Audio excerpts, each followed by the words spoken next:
Hi friends, welcome back to my channel. எல்லோரும் எப்படி இருக்கீங்க? நல்லா இருக்கீங்களா? இந்த வீடியோ வெள்ளிக்கிழமை ஈவினிங் 5 o'clock மேலே எடுத்த வீடியோ. முதல்ல வாசலில் நல்லா தண்ணி தெளித்து விட்டு சின்னதாக ஒரு கோலம் போட்டு அப்படியே சாமி கும்பிட்டுறலாம்.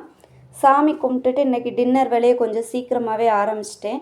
ஒரு 10 minutesல எப்படி குயிக்காக சாம்பார் வைக்கிறதுன்னு பார்க்கலாம். அதுக்கு கொஞ்சமாக பாசிப்பருப்பு, துவரம்பருப்பு, கொஞ்சம் சின்ன வெங்காயம், கொஞ்சம் தக்காளி, 2 பல் பூண்டு, 1 ஸ்பூன் ஜீரகம், 1 ஸ்பூன் தனி மிளகாத்தூள், 2 ஸ்பூன் சாம்பார் தூள், கொஞ்சமாக உப்பு, கொஞ்சம் பெருங்காயத்தூள் சேர்த்துட்டு எல்லாத்தையும் நல்லா கலந்து விட்டுருங்க.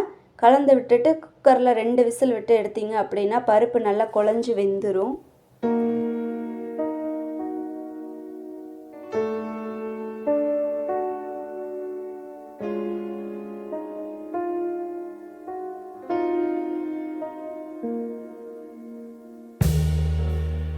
பருப்பு நல்லா வெந்ததுக்கப்புறம் நம்ம நார்மலாக சாம்பாருக்கு தாளிக்கிற மாதிரி கடுகு, கருவேப்பிலை, வரமிளகா, பெருங்காயத்தூள், ஜீரகம் போட்டு கொஞ்சமாக சின்ன வெங்காயம் சேர்த்து நல்லா வதக்கி இந்த பருப்பை அதில் சேர்த்து 2 கொதி வச்சு இறக்குனீங்க அப்படின்னா சாம்பார் ரெடி ஆயிரும்.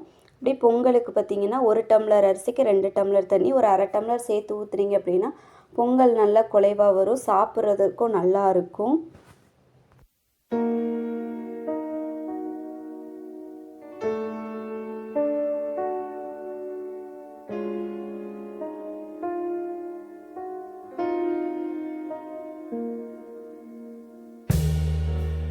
ஒரு 3 விசில் விட்டு எடுத்தீங்க அப்படின்னா பொங்கல் நல்லா குலைவாக வரும், சாப்பிட்றதுக்கும் நல்லாயிருக்கும். அப்படியே உளுந்த வடை செய்கிறதுக்கு நான் காலையிலே மாவரைச்சி வச்சுருந்தேன். கொஞ்சம் ஒரு பெரிய வெங்காயத்தை நல்லா குட்டி குட்டியாக சாப் பண்ணி எடுத்துக்கோங்க. நான் காரத்துக்கு தகுந்த மாதிரி பச்சை மிளகா சேர்த்துக்கோங்க. நான் ஒரு பச்சை மிளகா சேர்த்துருக்கேன், உங்களுக்கு தேவைப்பட்ட அளவு நீங்கள் சேர்த்துக்கோங்க.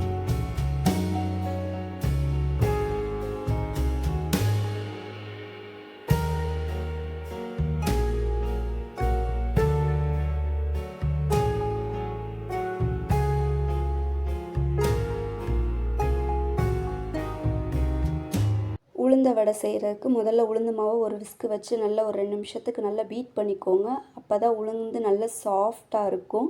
அதுக்கப்புறம் நம்ம கட் பண்ணி வச்சுருக்க வெங்காயம், பச்சை மிளகா, ஒரு அரை ஸ்பூன் மிளகு, ஒரு அரை ஸ்பூன் ஜீரகம், தேவைக்கேற்ப உப்பு, கொஞ்சமாக பச்சரிசி மாவு சேர்த்துட்டு எல்லாத்தையும் நல்லா கலந்து விட்டுருங்க. கலந்து விட்டுட்டு உளுந்த வடை செஞ்சிங்க அப்படின்னா உளுந்த வடை நல்லா சூப்பராகவே வரும்.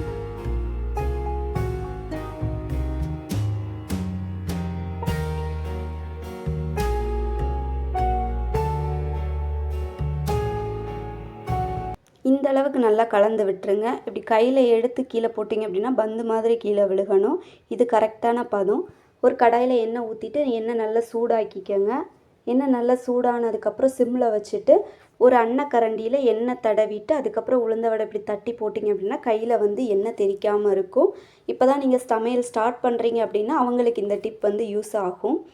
அதுக்கப்புறம் சிம்லேயே வச்சுட்டு 2 பக்கமும் நல்லா திருப்பி திருப்பி விட்டிங்க அப்படின்னா வெளியில் நல்லா கிறிஸ்பியாகவும் உள்ளே நல்லா சாஃப்டாகவும் இருக்கும் உளுந்த வடை.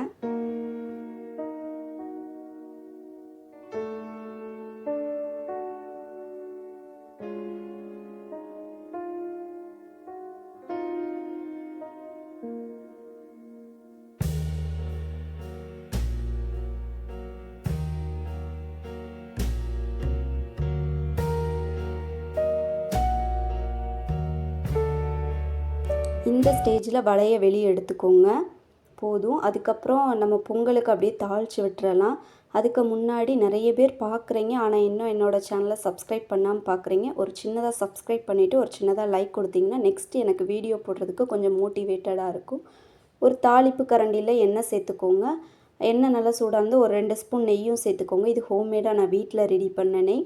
நெய் நல்லா சூடானது கொஞ்சமாக ஜீரகம், கொஞ்சம் மிளகு, 2 பச்சை மிளகாயை கீரி சேர்த்துக்கோங்க. அது கூட கொஞ்சம் மஞ்சள் தூளும் சேர்த்துட்டு எல்லாத்தையும் நல்லா கலந்து விட்டுட்டு நம்ம செஞ்சு வச்சுருக்க பொங்கலில் இதை ஊற்றி நல்லா கலந்து விட்டுட்டிங்க அப்படின்னா பொங்கல் ரெடி ஆயிரும்.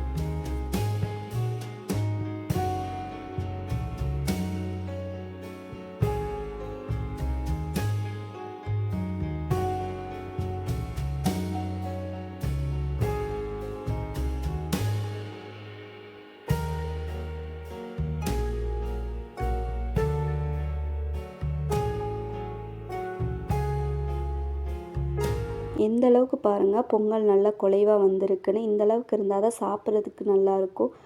பொங்கல், சாம்பார், வடை இந்த காம்பினேஷனில் செஞ்சு ரொம்ப நாள் ஆச்சு.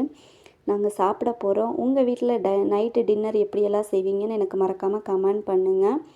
சாப்பிட்டு முடிச்சுட்டு அப்படியே கிச்சனை க்ளீன் பண்ண வந்துட்டேன். முதல்ல கிச்சனில் இருக்க டஸ்ட்டெல்லாம் நல்லா தொடச்சி விட்டுட்டு அப்புறம் கொஞ்சமாக சோப்பு போட்டு நல்லா தேய்ச்சி விட்ருங்க. அடுப்பு, கவுண்டர் டாப்புக்கு கீழே, அடுப்புக்கு கீழே, கவுண்டர் டாப் எல்லாத்தையும் நல்லா தொடச்சி விட்டுட்டு அதுக்கப்புறம் ஒரு நல்ல ஈர துணி வச்சு தொடச்சிட்டிங்க அப்படின்னா கேஸ் நல்லா பார்க்குறதுக்கு நீட்டாகவும் இருக்கும். அப்படி கவுண்டர் டாப் ஃபுல்லாக தொடச்சி விட்டிங்க அப்படின்னா நம்மளுக்கு காலையில் வந்து சமைக்கிறதுக்கு கொஞ்சம் ஈஸியாகவும் இருக்கும், ஒரு இன்ட்ரெஸ்ட்டாகவும் இருக்கும்.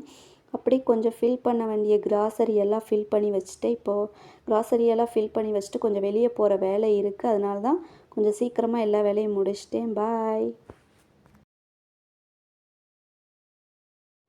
இந்த வீடியோ நெக்ஸ்ட் டே மார்னிங் எடுத்த வீடியோ. பிரேக்ஃபாஸ்ட்லாம் முடிச்சுட்டு ஃப்ரெஷ்ஷாக முருங்கைக்கீரை பறிக்கலான்னு வந்தோம். இன்றைக்கி வாழைப்பூ பொரியல் கூட முருங்கைக்கீரையும் சேர்த்து செய்யலான் தான். முருங்கைக்கீரை பறிச்சுட்டு அப்படியே வாழைப்பூ க்ளீன் பண்ண ஸ்டார்ட் பண்ணிடலாம். கையில் கொஞ்சமாக தேங்காய் எண்ணெய் அப்ளை பண்ணிவிட்டு உப்பு தண்ணியில் வாழைப்பூ க்ளீன் பண்ணி போட்டிங்க அப்படின்னா வாழைப்பூ வந்து கருக்காது.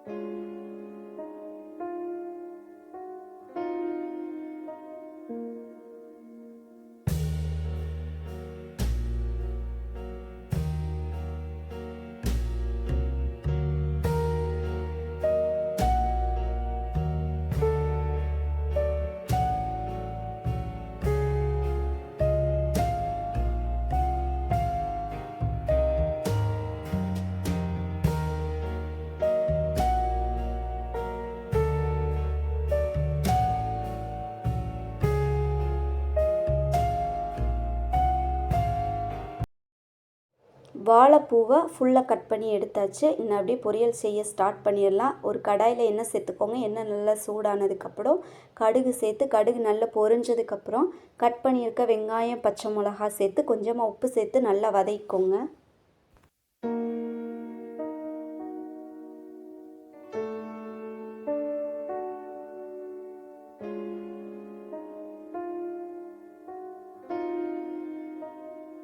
இந்த அளவுக்கு வெங்காயம், பச்சை மிளகா வதங்கினதுக்கப்புறம் வேக வச்சுருக்க வாழைப்பூயும் கீரையும் சேர்த்துக்கோங்க. நான் ஆல்ரெடி ஒரு 1/2 டம்ளர் தண்ணி சேர்த்து வேக வச்சுருந்தேன். நான் தம்பிக்கு கொடுக்குறதுனால இப்படி தான் செஞ்சுக்கிருவேன்.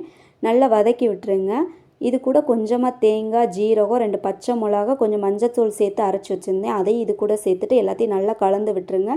இந்த ஸ்டேஜில் தேவைப்பட்டால் உப்பு சேர்த்துக்கோங்க. எனக்கு தேவையில்லை, அதனால் நான் சேர்த்துக்கல. இந்த அளவுக்கு நல்லா சேர்த்துட்டு எல்லாத்தையும் நல்லா கலந்து விட்டுருங்க. நல்லா ட்ரை ஆகட்டும். அந்த வாழைப்பூவில் இருக்க தண்ணியெல்லாம் நல்லா சுண்டி வர வரைக்கும் வச்சுட்டு நல்லா வதக்கி எடுத்துக்கோங்க. அதுக்கப்புறம் கையோட கிச்சனையும் க்ளீன் பண்ணியாச்சு.